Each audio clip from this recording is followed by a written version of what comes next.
Hi everyone, this is Richard Maok Riaño Botina, also known as hackerFiscalia on social networks and the media. For the people that are connecting now in English, that are starting this, that are following this live streaming on YouTube, Facebook, and Twitter, I was the former CTI agent that discovered those connections between the paramilitaries in Colombia. That means like illegal armed groups we call AUC, or Self-Defense Forces of Colombia, that have ties with the Attorney General's office, with the National Police, National Army, with the National Intelligence Agency, at that moment was called DAS, also with the National Prisons Authority, with the Supreme Court of Justice, and also with the Congress. So I was that detective who, under a legal order by the Attorney General's office, has that mission to discover those connections, those ties between the illegal armed groups and the public employees. So that happened in 2002, and for that reason, I feel forced to flee the country and to go on the exile. So now I am talking from Vancouver, British Columbia, Canada. Today, this live session will be in English. Yesterday, I did a live session in Spanish. The content will be the same, only that today is in English.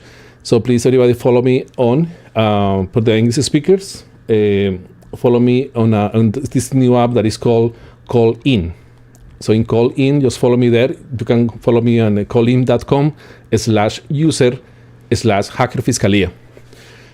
So you join, you can ask your questions live, so that we can communicate each other. Okay. The other thing is you have, as I am showing you here, you need to watch the version in Spanish. Here is the link, so please go ahead and click there. Let's start. So when we talked today about the crimes of Fico, Fico obviously is known as, Fico is the short name to Federico Gutiérrez, but also we will be speaking of Sergio Fajardo and Rodolfo Hernandez. Those three main candidates, obviously they have crimes and they're connected with the narco state, and for that reason it's important to expose this information so everybody knows what's going on in Colombia. Okay, let me check here very quick. Let's see, everything is live, everything is good. The streaming bitrate is okay, so everything is normal now. So let's start. Sorry about the listeners in Call In that have been waiting a little bit while I was starting this simultaneously streaming for all my social media. So let's start now. So the crimes of Federico Gutiérrez, Sergio Fajardo, and Rodolfo Hernandez.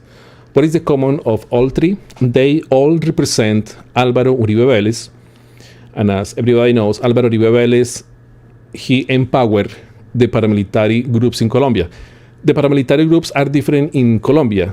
In Colombia are known as illegal armed groups that are different from the paramilitary groups in United States that are state-sponsored. But in this situation, well, are double state-sponsored, but they also protect the narco state. That's the big difference.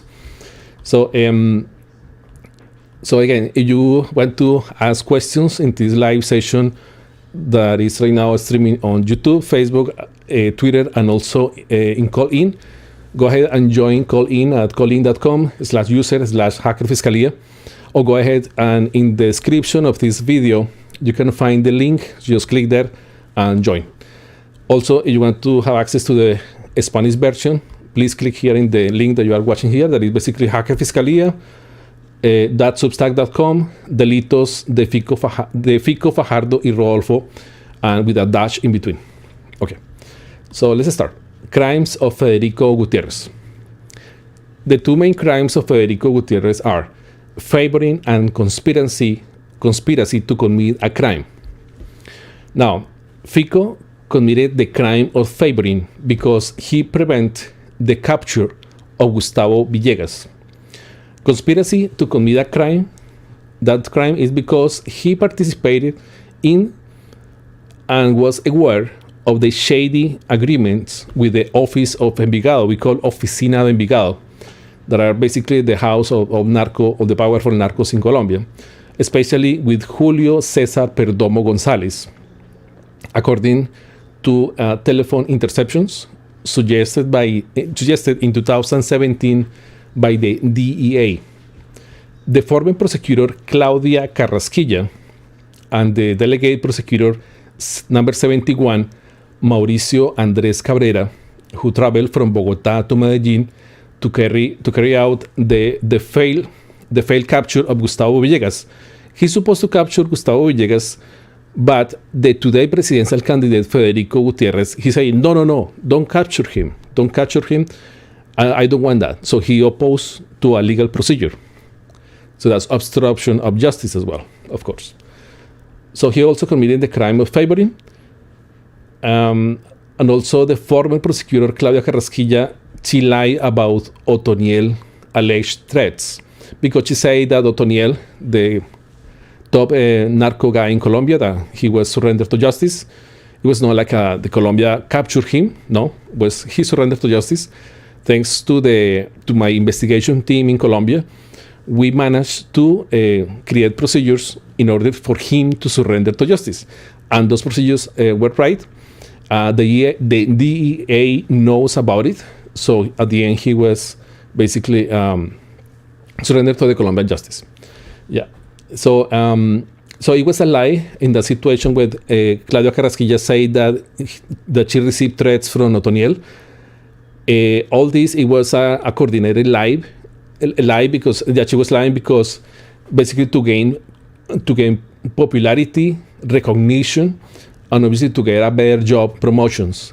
And that happened for real, because Claudia Carrasquilla was promoted to be a national director of the organized crime unit, and the other prosecutors were promoted to sectional, to be in that position as a sectional directors of prosecutors. That means directors or prosecutors. So in addition to inflate or to exaggerate, just to pop up all those statistics of judicial positives in order to be used within political marketing for Claudia Carrasquilla campaign for the Senate and for the presidential campaign of Federico Gutiérrez, with which they committed at least 120 false judicial positives. So you see that prosecutor Claudia Castilla to make like a political campaign, and she say, oh yeah, I was working and I captured 1,500 people. And that was really bad. And I will tell why in a minute. So say that, so in this situation, they capture any person, any pedestrian from the street, and they say, okay, you are a very top guy from the Envigado office or the Oficina de Envigado. So one person that belongs to that serious narco organization or federation of narcos. And that was a lie, because that person is a pedestrian.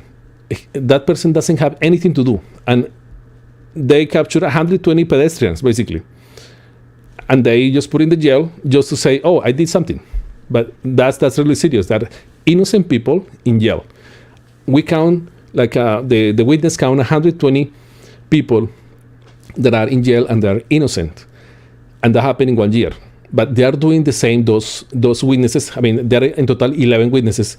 But 2 witnesses, they just fed up and they spoke. And they spoke and they told the truth to everyone, like publicly. They also went into my YouTube channel and they spoke more. And they say that they have been doing this strategic for the prosecutors for over 8 years. Can you imagine how many people are in jail innocent? So that's very serious. So if you are a tourist, be careful, because probably they can say that you are a terrorist and they put you in jail for I don't know how many years. So be careful. So Gustavo Petro today is a president. All those things will change finally. So that's why it's important today in that election. Okay, so in a year, that was the strategy that was used. Obviously, it happened for years. So there are hundreds of innocent people who are in jail today. 2 of the approximate 11 false witnesses confess everything in the end. They are Henry Joannis Cifuentes Ortiz and Juan Camilo Posada Tavares. Those are the two guys that initially they are like a fake witnesses, but they decide to step forward and say, hey, I am a liar and I want to confess that because lots of innocent people are in jail. That's what they say. Cifuentes, that means Henry Joannis Cifuentes Ortiz, he was threatened. He was threatened to change his version of himself, and the threat was made by the Lieutenant Colonel Hector Jairo Lopez Lopez of the National Police, who is the Director of Protection and Assistance of the Attorney General's Office. Can you imagine? That top executive position is telling a witness to retract himself, to say, no, don't say that, change that version, say something different. That's serious crime, especially from the top head of the person that have that kind of protection for witnesses. So that's happening in Colombia. That's why all Colombians will fed up, and we don't want all those things to happen again. But this information that are in the hands of some detectives, that I was detective in Colombia in 2002. So I really feel sorry for all those things that are happening in Colombia. And the minimal thing that I can do is to speak and to expose to the public all those wrongdoings of the narco state. Because it's like that. It's a narco state. We have in Colombia a state failure, basically, because the institutions are in power of those narco federation. Similarly, the Attorney General's office, head by Daniel Alexander Tapias Ocampo, and today he is the sectional director of the Norte de Santander Prosecutor's Office. And before that, he was a prosecutor number 101 and 70 of the Unit Against Organized Crime of the city of Medellin. So that person, that prosecutor, he told Juan Camilo Posada, that commissioned to Juan Camilo Posada Tavares, to take part in the assassination plan against his own lawyer, and the lawyer was, his lawyer name was Alex Alberto Morales Cordova. So what happened is this: I know I studied. Alex went into he was also speaking into my channel. He came here speaking live in Spanish, and he said, well, he found out that Juan Camilo was a fake witness. And that's what he has, and he has some reports previously in his own YouTube channel. He found out that Juan Camilo Posada Tavares, it was a fake witness, and he reported that he filed a judicial case against him, basically. But when the first witness, that means Cifuentes, when he started publishing in my channel as well, his contact information, immediately Juan Camilo Posada knew him, and then he contacted him, and then they start chatting and say, hey, I know who is basically the person behind that is thinking to produce an assassination against against Alex Alberto Morales Cordova. He is a human rights defender, and because he is defending the human rights, the Attorney General's office tried to kill him. So there is a plot to organize a crime against him. And that information is in power of Juan Camilo Posada. So when Cifuentes published his fundraising link and phone number, immediately Juan Camilo Posada called him, and they contact him, Alex, and see how's the life, no? When Alex supposed to be enemy of Juan Camilo Posada, because Juan Camilo is supposed to kill Alex, and Alex found Camilo that is a real guy, and he basically started telling the truth. Alex became the lawyer of Juan Camilo. Can you imagine that transition? Because you are going to kill me? No, I will be your lawyer. So it's really, you have to have a lot of humanity inside you in order to do that. And that happened for real. So that's really, I really admire that, because Alex Alberto Morales Cordova is an excellent lawyer. He's an excellent human rights defender. He was living in Canada as well. He came into the exile, and he went back to Colombia to try to help in the job of human rights defenders. So it's a hero for me. I consider him as a hero and as a real lawyer that really take by heart the cases and follow ethics in the work that he does. let's continue. The following people met to plan judicial false positives. So the list of these people, those people that are prosecutors, there are 4 prosecutors, they are making a plot to commit false judicial positives. What that means, like grabbing people from the street and saying that they are criminals, or they say they are like a part of a narco federation people, so that way they can basically make up the statistics, and that's really bad. So lots of people in Colombia right now, Juan Camilo said there is around 120 people are in jail, and they don't supposed to be there because they are innocent, because they say bad things like a fake stuff. That's why they are in jail. So that's really bad. And who organized those things? Behind are all those 4 prosecutors that he confessed live on my YouTube channel. So and also on the Attorney General's office. But nothing happened. The investigation is stuck. They really don't want to touch them because yeah, they are like the directors of the prosecutors. So they don't want to basically expose themselves as the criminals, right? So the names are as follow. The former prosecutor Claudia Carrasquilla. So they commit a fake arrest, fake captures, and they hire other fake witnesses to put innocent people from the street in jail. Innocent pedestrians, innocent, to put in jail.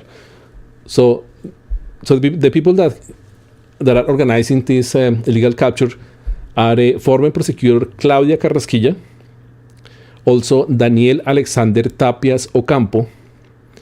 Today, he is a sectional director of Norte de Santander prosecutors, and before he was the prosecutor number 101 and number 70 of the unit against organized crime of the city of Medellin. Another one is Mauricio Andrés Cabrera. Today, he is a sectional director of the prosecutors of Chocó. So Chocó is a city that is close to, it's a place that is in the Pacific side of Colombia. That means in the west side of Colombia, west shore, basically, of Colombia. And before that, he was the prosecutor number 71 of the unit against organized crime. Also, there is another name here is Andrés Tobón. He was a secretary of security of Medellin after Gustavo Villegas was in the office.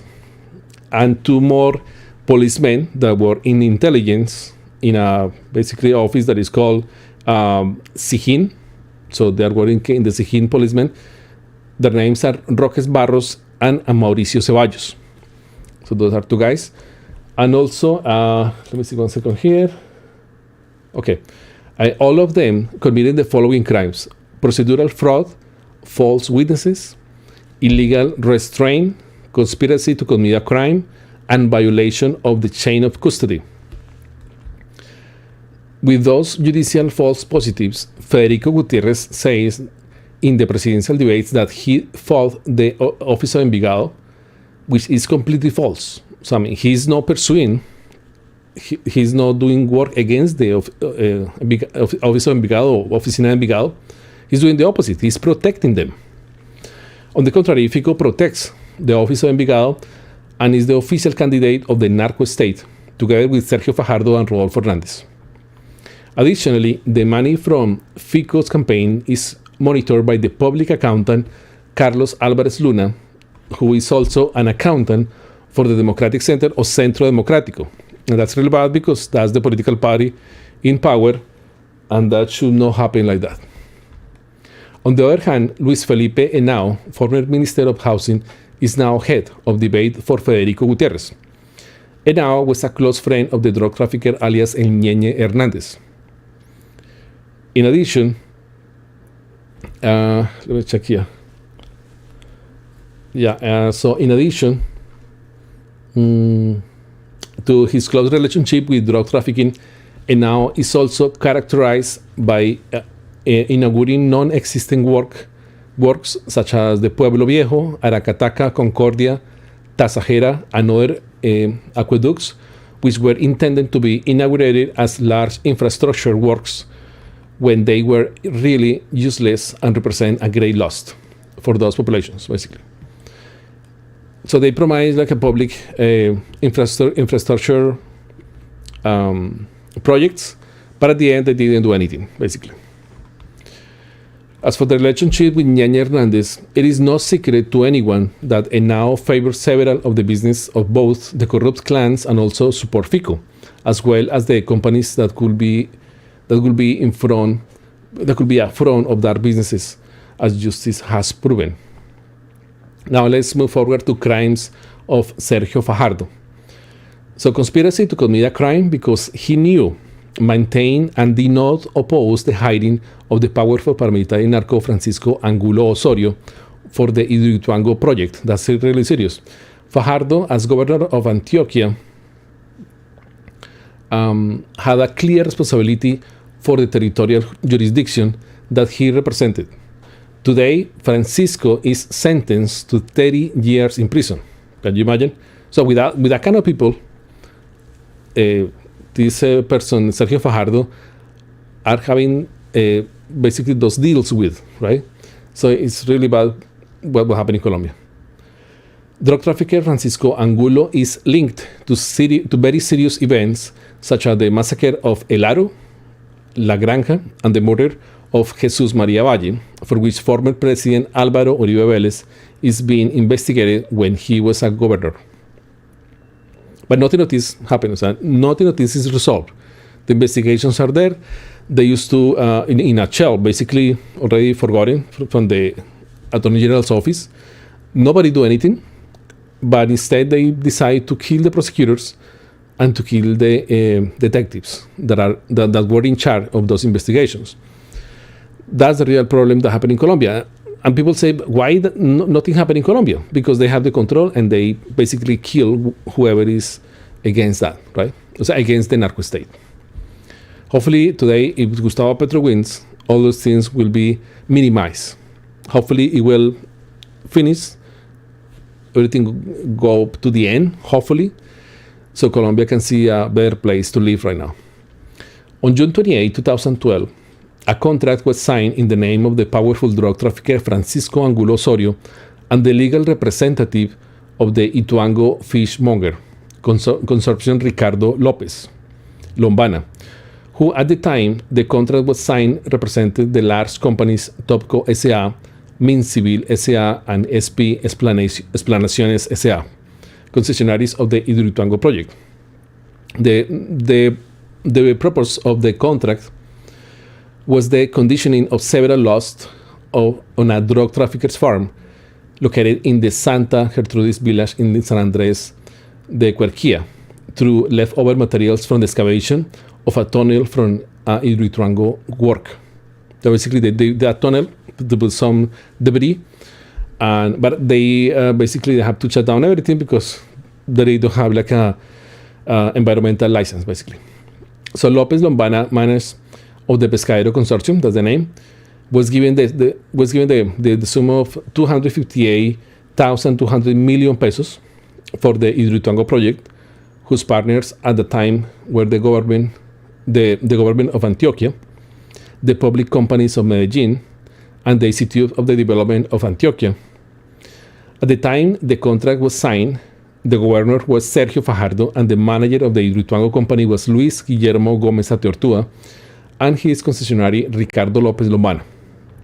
For that tunnel, some deposits were built whose surplus material was given to the drug trafficker Francisco Angulo, violating environmental regulations and forgetting that by giving the contract to a drug trafficker, there could be an extinction of ownership over these lands.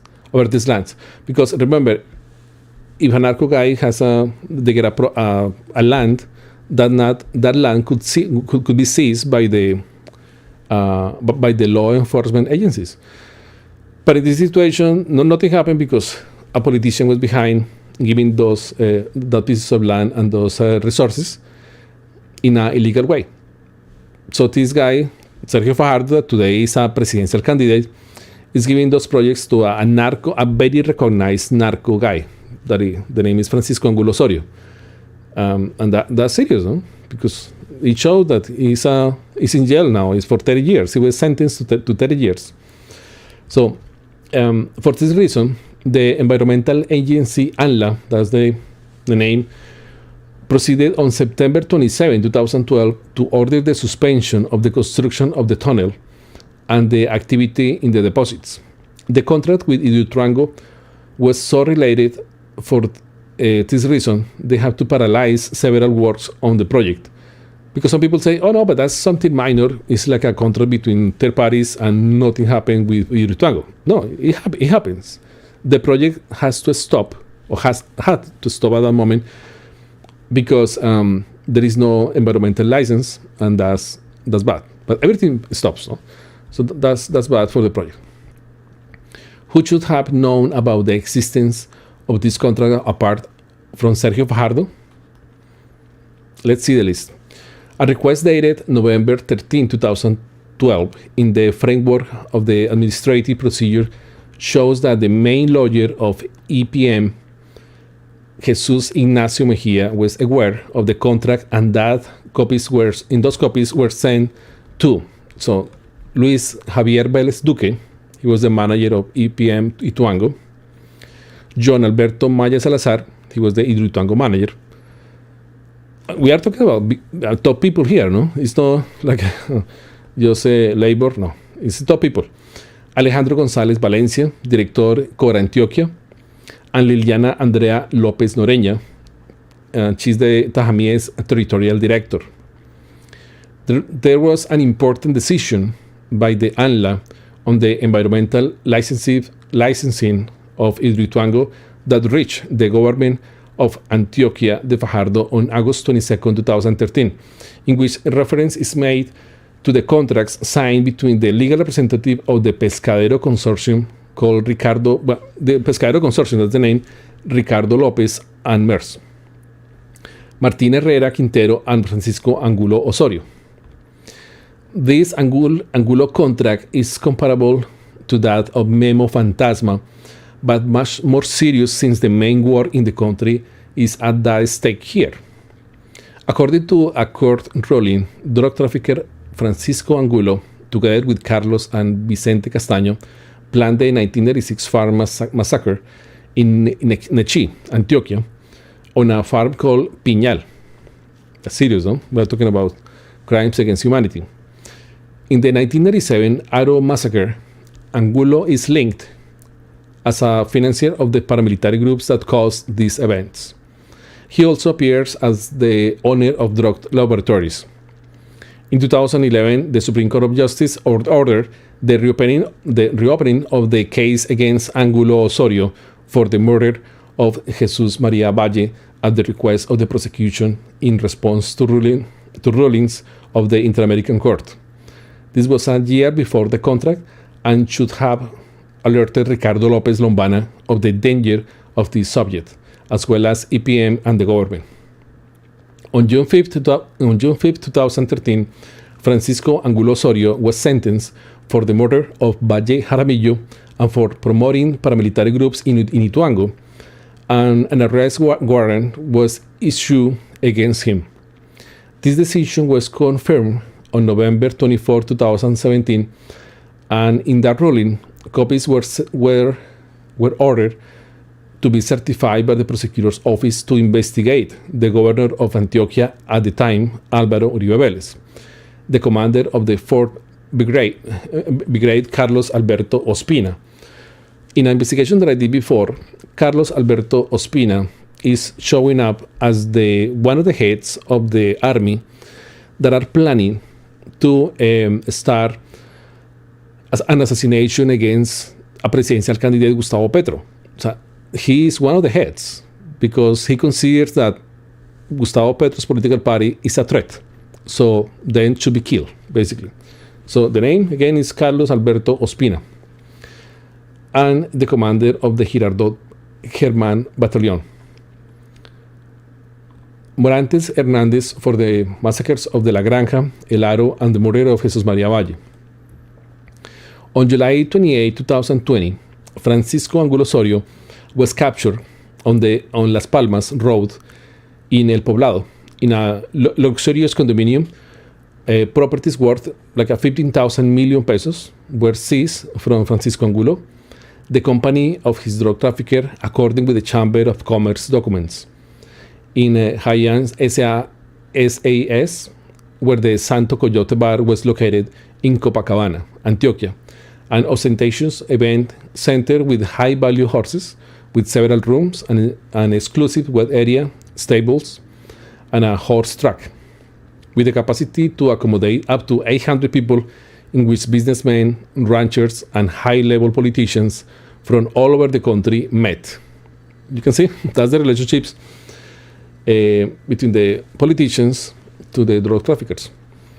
Francisco Angulo submitted an application to join the JEP, that is the Special Jurisdiction of the Peace for the Peace, in 2018, which is currently in a judicial proceeding and is serving a 30-year sentence in the Tramacua prison in Valledupar. There is a clear difference between role and responsibility. Thus, Sergio Fajardo would not have directly hired the narco paramilitary Francisco Angulo Osorio. He continues to have responsibility because as governor, he is responsible for that jurisdiction in Antioquia where the events take place. The hiring of the narco paramilitary Francisco Angulo Osorio affected the entire Hidroituango project because it paralyzed his operation due to irregularities with the environmental license. Then obviously it is important within the Hidroituango project, and the responsibility of Sergio Fajardo as well is important. Crimes of Rodolfo Hernandez. Okay, let's see 1 second here, the chat. Okay, perfect. Let's move ahead of crimes of Rodolfo Hernandez. Improper execution of consultancy contract number 096 of 2016, and he was made for 30 years about the garbage for $2,050 million with the company Vitalogic, that is an American company. For this act of corruption, the commission will be $2 million, basically. The code of the investigation and judicialization process is FGN, which means Fiscalía General de la Nación, that means FGN-20-F-03. Rodolfo clearly expressed that it does not matter, so it doesn't matter to break the law and commit prevarication. That's what he said publicly. And today that guy is a presidential candidate. So he will be a president, but he will not obey the law, ni the constitution, of course. So that's really bad. So that's why I'm here exposing all those wrongdoings of the presidential candidates. Rodolfo had a court hearing on April 18, where he was already charged. That is, he is the only candidate in a trial stage, which was inexplicably postponed until after the elections, that is for July 21st, when he could be sentenced. Can you imagine? So we have a presidential candidate that is almost a fugitive, basically, because, I mean, he's supposed to be sentenced on July 21st, but the corrupt narco state government is giving the chance at least to see what happened with the elections, no? Those are the political strategies that they try to use, but we are talking here with a criminal. And the Colombian government is supporting that. They agree with that, no? Instead of removing from the elections, right? Rodolfo favored a third party, that is his son, Luis Carlos, so that he will receive a bribe of 20 billion pesos. Can you imagine? Rodolfo Hernandez falsely promised to create a list for the chamber for which he collects signatures that he later used to run for president. So he's supposed to collect signatures for something and then they use to run for president. Rodolfo stole the ideas of the president of Mexico, Manuel López Obrador. I mean, ethically, that's really bad, no? Well, he cannot has any idea. He cannot have their own thoughts. That's serious, no? So what kind of presidential candidate we have in Colombia? So that is Rodolfo Hernandez. I don't know if Manuel López Obrador went to claim those copyrights, right? It's kind of bad, no? That they are copying the presidential speech between each other. Come on. He said that he never participated in politics. That's what he said, Rodolfo Hernandez. But he was a Piedecuesta counselor in the 70s and also in the 90s. But in the 90s, the prosecutor basically dismissed him from the job. So Rodolfo doesn't know the country. He doesn't know where Bichada is. The country has not been toured. So he never went around the country. He doesn't know anything, but he tried to be a presidential candidate. So the lawyer, David Porras Perez, and I really highly suggest that you go online, that you go on YouTube and search for David Porras Perez. He has a YouTube channel with a name, so you will find it. And he said that more than 10 people did not want to be candidates for Rodolfo vice presidency. He additionally said that Rodolfo charged millionary fees to the alleged candidates for the chamber of his party in order to be part of the future government. Oscar Yahir Hernandez, who treats people very badly, is the political director of the League of Anti-Corruption Rulers, supposedly not to steal, not to lie, and not betray. As we all know, the opposite happens. In this way, if Rodolfo Hernandez were president, he would be the most corrupt president. Rodolfo made a coalition with Ingrid Betancourt. Give me 1 second. Some water.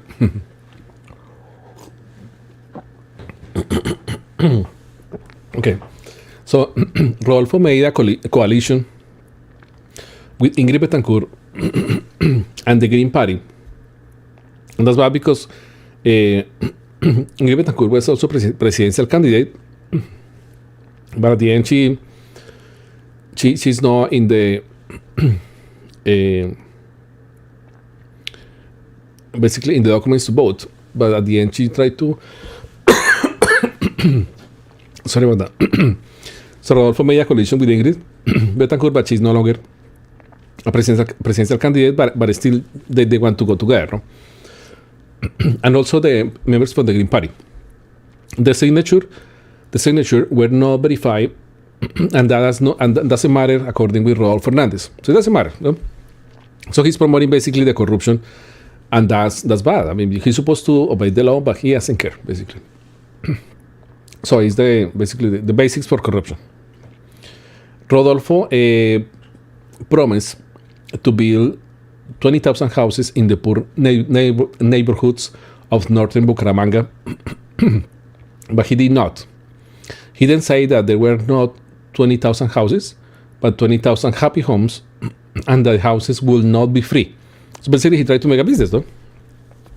So in the end, he said that the money was stolen from those Cemex lots, and that he could not buy them. Maybe for no reason, he said that he cannot buy them, but he already got the money from the public money. Claudia Cruz has withdrawn from the campaign. So one person that was helping, that was a volunteer to support his campaign, but he just gave up, basically. Olga Chacon, his government secretary, was dismissed by the council in 2018 because she collected a tax without having the authorization of the council to do so. Despite her corrupt actions, she was reappointed as the advisor for strategic projects in the mayor's office of Bucaramanga. Rodolfo has 33 investigations, can you imagine, in the prosecutor's office due to the terrible behavior he had as mayor of Bucaramanga. So labor harassment of officials, change of working conditions, disrespect, and insults. For hitting Councilman John Claros with his fist, the Attorney General's office fined him 120 million pesos. Rodolfo claims to have a fortune of $100 million. He got rich at the expense of the poor. And that's bad. I mean, so he pretended to be rich at the expense of the whole population, being a president? Of course not. That's why I'm here to expose those things. For Rodolfo, it is a delight. That's how he expressed himself. A delight to charge high interest on the mortgage of those little men. That's very racist. Little men. That is the working population. So he refers to the working population as a little man. This shows that he only cares about making money solely for his own pocket and does not care about the welfare of the people. Rodolfo made alliances with the former governor of Santander, Mario Camacho Prada, sentenced in 2008 to 7 years in prison for the crimes of embezzlement, the improper conclusion of contracts, and prevarication. Rodolfo also joined forces with Edgar Gomez in the 90s. In 1990, he received money from the Cali cartel, but he was never convicted. He is questioned about electoral irregularities in Barranca Bermeja. Regarding all Colombia, the comptroller says that 50 billion pesos are lost this year due to corruption. In addition, by 2021, Colombia has a fiscal gap of 90 billion pesos. So you can see the problem now, what is happening in Colombia. Gustavo Petro expressed that worry because will be like a fame, basically. Everybody will have hungry, lots of hungry. There is no food to eat, and will be a problem. That's why he tried to declare the emergency state to take care about that, because it's threatening the life of millions of people. So we don't want that happen the same in China. When there is the fame in China, nobody can eat, and you can see people eating like the skin of the tree, right? And that's very bad, no? And eating whatever animal that are there because they need to survive. So this is almost happening in Colombia, and having like being Colombia the first producer of cocaine. So as you can see, a few people are taking care of the money. That obviously Colombia does not want that money for nothing. I mean, they don't want the money. Colombia want to be a country that can survive because the agriculture produce, and that's the idea, that they produce veggies or meats or whatever they can produce, but in a legal way. That's what all Colombians want. They don't want any more the narco state. They don't want any more being the first producer of cocaine. And that's not the whole country. Just a few people that are in charge, but they put like a really bad reputation in the rest of the population. And that's not right. Obviously, it's not right. Rodolfo wants the Attorney General to be elected by the people and not by the Supreme Court of Justice and the President. That is the way that is happening right now, which could create more corruption, of course, because a prosecutor should be completely unrelated to politics, even unrelated to the President. Yeah, that's a very important conclusion, because he wants that the main people in the justice is like a popular election. I mean, that's political. And if you are afraid that that person, you will be no in jail, but if you are enemy, you go in jail no matter what. And that's not right. That's not right. The justice should be separate from politics. That's a basic concept in politics, right? Well, at least it makes sense, right? But in Colombia, they don't understand. They try to abuse the system to try to create even like a more powerful strategies to go against the opposition. But in this situation, the opposition are the good people. So I invite everyone to subscribe, to share, and to leave a comment. So go ahead and do that, please. Oh, yeah, here to write a comment. So this is the situation that happened today in Colombia. Let me double check here very quick the app. I'm not sure if there is anyone there, so let's check. Let's see if I can take. Let's see, 1 second here. Okay, so okay. So there is nobody asking for questions right now. There is one listener, Jans. I just want to say hi to Jans, and there's one more. So thank you so much for being here in the app Call In. I didn't know that app, but today I told all my followers to go there and join. So probably in the future we can make more sessions in there in English and also in Spanish. For everyone that want to follow this article, you can find it on my website. You can go ahead and subscribe to hackerFiscalia.substack.com, and you will find it there in the list of the news. So thank you so much for everyone to be live here with me. Thank you for the people that are connected. Thank you to Jans, Olans, for start listening all this time. I thought he left, but he's still there. So thank you so much. And for the new people that are today in my channel and in my social media networks. Any question, just send me an email. You already guys have my email, hackerfiscalia@protonmail.ch. So please go ahead. Also visit my website, hackerfiscalia.com, and follow me on YouTube, Facebook, and Twitter. All my social media are with the same nickname, hackerFiscalia. Okay, thank you so much. So I will finish this video right now here. So I will go ahead and also finish the session on a call in. Okay, thank you so much, and have a great day. And hopefully all the today now is at 2 p.m. It's 2:11 right now. So that means like in Colombia it's 4:11. So 11 minutes ago, finished the elections in Colombia. So now I go ahead to watch the news to see what's going on, because everyone wants that Gustavo Petro will become the next president of Colombia.